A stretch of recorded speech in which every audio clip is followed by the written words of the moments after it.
ಆತ್ಮೀಯ ವೀಕ್ಷಕರೇ, ಸರ್ವರಿಗೂ ಸಕಲವೂ ಸನ್ಮಂಗಳವಾಗಲಿ ಅಂತ ದೇವರಲ್ಲಿ ಪ್ರಾರ್ಥಿಸ್ತಾ ಕನ್ನಡ ಆಸ್ಟ್ರಾಲಜಿಯ ಮತ್ತೊಂದು ವಿಡಿಯೋಗೆ ಸ್ವಾಗತ. ಕೆಲವರು ಇತರರ ಆದೇಶ ನೀಡೋದನ್ನ ಇಷ್ಟಪಡದ ಜನರಿದ್ದಾರೆ. ಇವರು ಬೇರೆಯವರು ಹೇಳಿದಂತೆ ನಡೆದುಕೊಳ್ಳೋದಕ್ಕೆ ಬಯಸೋದಿಲ್ಲ. ತಮ್ಮದೇ ಆದ ರೀತಿಯಲ್ಲೇ ಮುನ್ನಡೆಯೋದಕ್ಕೆ ಬಯಸ್ತಾರೆ. ಅಷ್ಟೇ ಅಲ್ಲ, ತಮ್ಮ ಕೆಲಸವನ್ನ ತಾವೇ ಮಾಡ್ಕೋತಾರೆ. ಇತರರು ತಮ್ಮ ಮೇಲೆ ಅಧಿಕಾರ ಚಲಾಯಿಸೋದನ್ನ ಇಷ್ಟಪಡೋದಿಲ್ಲ. ಈ ಮನೋಭಾವ ಹೊಂದಿರೋ ರಾಶಿಗಳು ಯಾವುದು ಅನ್ನೋದ್ರ ಬಗ್ಗೆ ಇವತ್ತಿನ ವಿಡಿಯೋದಲ್ಲಿ ಮಾಹಿತಿಯನ್ನು ಕೊಡ್ತಾ ಹೋಗ್ತೀನಿ. ಮೇಷರಾಶಿ. ಈ ರಾಶಿಚಕ್ರ ಚಿಹ್ನೆಯನ್ನು ಅಷ್ಟು ಸುಲಭವಾಗಿ ಪ್ರಭಾವಿಸಲಾಗೋದಿಲ್ಲ. ಅವರು ತುಂಬ ಬಲಶಾಲಿಗಳು ಮತ್ತು ತಮ್ಮದೇ ಆದ ಮಾರ್ಗವನ್ನು ಕಂಡುಕೊಳ್ಳಬಹುದು. ಅವರನ್ನು ಎಂದಿಗೂ ಚಂಚಲ ಮನಸ್ಸಿನ ಜನರು ಅಂತ ತಪ್ಪಾಗಿ ಭಾವಿಸಬೇಡಿ, ಯಾಕಂದರೆ ಅವರ ತಲೆ ಖಾಲಿ ಇರೋದಿಲ್ಲ. ಮಿಥುನ ರಾಶಿ. ಈ ಜನರು ರಹಸ್ಯವಾಗಿರ್ತಾರೆ ಮತ್ತು ತಮ್ಮ ಅಭಿಪ್ರಾಯಗಳನ್ನು ತಾವೇ ಇಟ್ಕೊಳ್ತಾರೆ. ಅವರ ಬಗ್ಗೆ ಇತರರೊಂದಿಗೆ ಮಾತನಾಡೋದಿಲ್ಲ.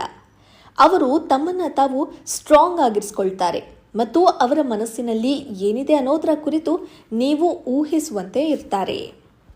ತುಲಾ ರಾಶಿ. ಈ ರಾಶಿಯವರು ಎಂದಿಗೂ ತಮ್ಮದೇ ಆದ ನಿಯಮದಂತೆ ಯಾರ ಆಶಯಕ್ಕೂ ವಿಧೇಯರಾಗುವುದಿಲ್ಲ.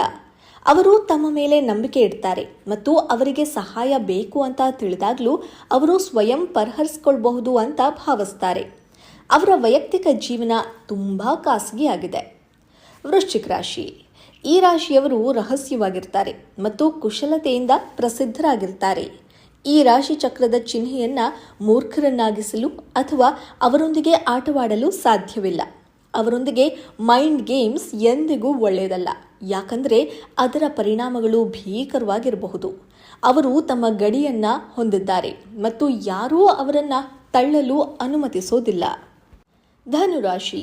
ಈ ರಾಶಿಯವರು ಮುಂಚೂಣಿಯಲ್ಲಿರಬಹುದು ಮತ್ತು ಪ್ರಾಮಾಣಿಕರಾಗಿರಬಹುದು, ಆದರೆ ಅವರನ್ನು ಯಾರಿಂದಲೂ ನಿಯಂತ್ರಿಸಲಾಗುವುದಿಲ್ಲ. ಅವರು ನಿಮ್ಮ ಮಾತನ್ನು ಕೇಳ್ತಾರೆ, ಆದರೆ ನೀವು ಹೇಳೋದನ್ನು ಅವರು ಕುರುಡರಾಗಿ ಅನುಸರಿಸ್ತಾರೆ ಅಂತ ನಿರೀಕ್ಷೆ ಮಾಡಬೇಡಿ. ಅವರನ್ನು ನಿಯಂತ್ರಿಸಲು ಸಾಧ್ಯವಿಲ್ಲ. ಮಕರ ರಾಶಿ. ಈ ರಾಶಿಯ ಜನರು ನಿಮ್ಮ ಆದೇಶಗಳಿಗೆ ಎಂದೂ ಒಪ್ಪೋದಿಲ್ಲ.